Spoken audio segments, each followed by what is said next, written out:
Bem-vindos a mais uma aula de ciências. Eu sou a professora Jéssica e na aula de hoje nós vamos conversar aí sobre as ideias de Mendel sobre a hereditariedade. Vamos lá? Então, para a gente começar, vamos primeiro contextualizar e entender quem foi Mendel, considerado o pai da genética. Gregor Mendel, ele nasceu em 1822 e ele viveu aí até 1884. Ele foi um monge austríaco que ele se destacou bastante pelos seus estudos acerca da hereditariedade. Por conta disso, por conta das suas ideias, por conta aí dos seus primeiros testes, que ele foi aí batizado e é considerado o pai da genética. E o que seria isso de hereditariedade? A hereditariedade é um modo pelo qual as características genéticas são transmitidas de geração para geração. Você já deve ter ouvido que alguma característica sua ou característica de alguém que você conhece é uma característica hereditária. Isso significa o quê? Que essa característica que você ou que alguém que você conhece tem, nada mais nada menos é alguma característica herdada, que veio aí no código genético, né, porque foi transmitido pelos pais, né, da pessoa, por alguém da árvore genealógica.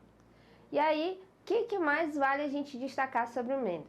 Que ao ingressar no mosteiro em 1856, ele passou a trabalhar com o cruzamento de sementes de ervilhas para tentar compreender um pouco dessas ideias. Como é que acontecia isso? De algumas características, às vezes ser passada, de algumas características serem aí repetidas ou às vezes dessas características não aparecerem. Então foram aí alguns anos de testes para que eles chegassem às suas conclusões. Como vocês podem ver, aí nesse primeiro quadro a gente tem aí a comparação de dominante e recessivo. O que seria isso? Algumas características, elas têm uma maior chance de aparecer do que outras, porque são características dominantes. Mas isso não quer dizer que características recessivas não podem surgir. Elas podem, desde que não haja o recebimento de uma característica dominante. Lembra daquela brincadeira pedra, papel e tesoura? Naquela brincadeira ganha quem consegue, né, adivinhar ou quem consegue ali jogar rapidamente o que seja mais forte. Por exemplo, se eu jogo pedra e o meu amigo joga papel, ele tem a capacidade de cobrir a pedra. Seria mais ou menos nesse sentido. Se eu tenho pedra e pedra, nenhum dos dois ganha. Seria aí o recessivo, digamos assim. Agora, se eu pego pedra e eu pego papel, o papel, por cobrir a pedra, ele poderia ser o equivalente aí ao dominante. E quais foram as características observadas por Mendel, como a gente pode observar aí nesse quadro? Ele observou aí a forma das sementes, a cor das sementes, observou também a cor da casca da semente, observou qual seria a forma da vagem, a cor da vagem, a posição das flores e até mesmo a altura das flores. Vamos compreender um pouquinho mais sobre isso. Mas antes vejam que tem características dominantes e características que são recessivas. Se eu juntar recessivo com recessivo eu vou ter no final. Agora, se eu junto dominante com recessivo, quem ganha? O dominante. E aí, por que Mendel ele acabou escolhendo as ervilhas para fazer esses estudos? Para tentar ter essa compreensão sobre hereditariedade.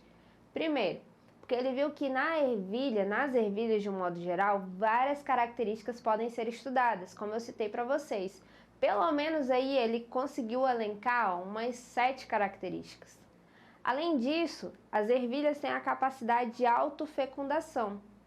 Outra característica importante é que as ervilhas elas não demoram muito tempo para gerar novos descendentes, porque ela tem um curto tempo de geração.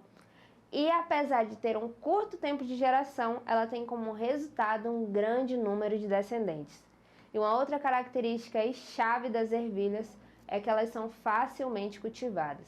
Vamos entender um pouquinho mais de como que foi o trabalho de Mendel. Então, primeiro, né, essa questão da hereditariedade, como eu falei para vocês, como é que as características elas podem passar de uma geração para outra? E será que todas as características de um ser vivo passam de uma geração para a seguinte? Lembra do que a gente conversou lá do dominante e do recessivo? Até pode ser que eu receba mas algumas vezes ela não vai se manifestar, que a dominante é a que ganha, digamos assim. E a hereditariedade a gente pode definir aí como conjunto de processos biológicos que resultam na transmissão de características de uma geração para outra, e a área que estuda essa hereditariedade, a área que estuda dentro das ciências, como é que ocorre esse fenômeno, vai ser aí a genética. Percebam aí que está mostrando para vocês no cromossomo o seguinte: cada região eu posso observar que eu tenho aí uma região que vai estar relacionada à cor dos meus olhos, ao meu tipo sanguíneo, à cor do meu cabelo, ao tipo do meu cabelo, ao meu crescimento e assim por diante. Cada região diz respeito a uma característica diferente. E aí que dessas características eu posso ter herdado alguma característica do meu pai, como eu posso ter herdado alguma característica da minha mãe. E aí vamos entender um pouquinho mais aí sobre esses preceitos aí ditos por Mendel. Como é que foram afinal os experimentos de Mendel? Em seus experimentos, Mendel ele sempre escolhia as plantas que eram puras, ou seja, as plantas que após sucessivas gerações elas sempre geravam plantas com mesmas características, não tinham modificações. E Mendel descobriu também, com essas observações, que as características hereditárias elas eram passadas segundo algumas regras definidas. E foi justamente isso que Mendel explicou. Então, para a gente entender aí o processo, ele viu aí, que valia a pena ele fazer o estudo com aquelas que fossem puras.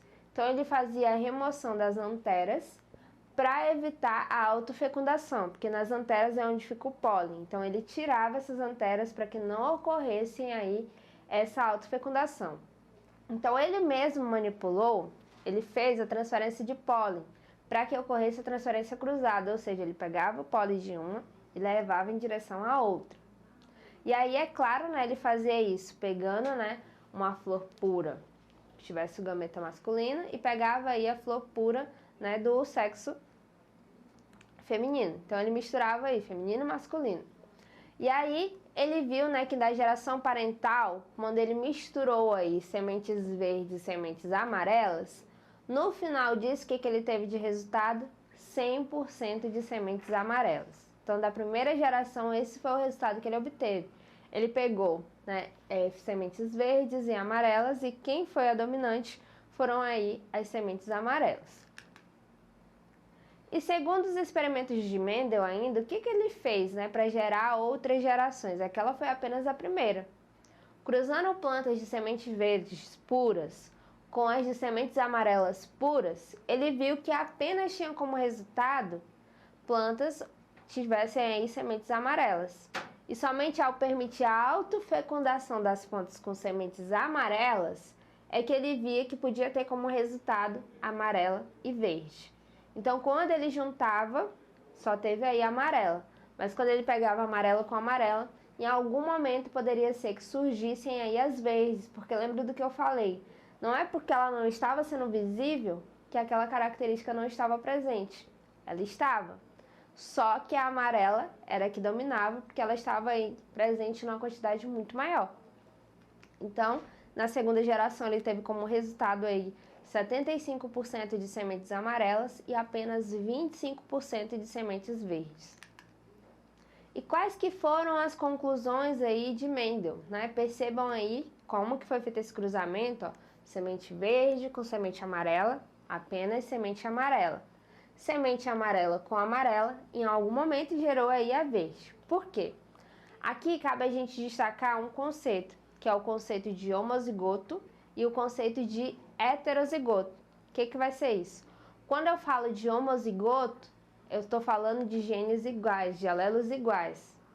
Quando eu falo de heterozigoto, é quando elas são diferentes. Percebam que eu tenho as letrinhas aí, ó. Vzão, Vzão, quando ele está em maiúsculo. E eu tenho, às vezes, Vzinho, Vzinho, quando ele está em minúsculo. Ambos eu não estou trocando a letra. Ou eu estou mexendo só com uma característica que seja 100% dominante ou uma característica 100% recessiva. Mas em alguns momentos ele mistura, como foi o resultado da geração F1, como foi o resultado da mistura de verdes com amarelas, onde ele teve como resultado o V maiúsculo e o V minúsculo, que nós chamamos de Vzão, Vzinho, ou seja, um heterozigoto. Então, o que acontece aí? Ele viu que cada característica ela vai ser determinada por um par de fatores hereditários, que hoje são chamados de alelos. E no caso das ervilhas, o gene para a característica cor da semente tem 2 alelos. Um para a cor amarela, que vai ser o Vzão, já que ele é aí o dominante, né, a letra maiúscula, e outro para a cor verde, que vai ser o Vzinho recessivo. E aí Mendel chegou à conclusão que as plantas puras apresentavam 2 alelos iguais para a cor da semente. Ou ela seria amarelo do tipo homozigoto dominante, porque as letras são exatamente iguais, todas 2 maiúsculas aí, ou seriam verdes, né, onde eu tenho o homozigoto recessivo, as 2 letrinhas minúsculas. E aí o que ele concluiu? Na sua primeira lei, então, ele concluiu que a cor das sementes ela era determinada por um par de fatores hereditários, por um par de alelos, que eles poderiam passar de uma geração para outra através do processo de fecundação, como a gente observou no cruzamento. Então, na primeira geração, não teve sementes verdes. Ele concluiu, então, que a amarela seria dominante, seria o nosso papel, a pedra.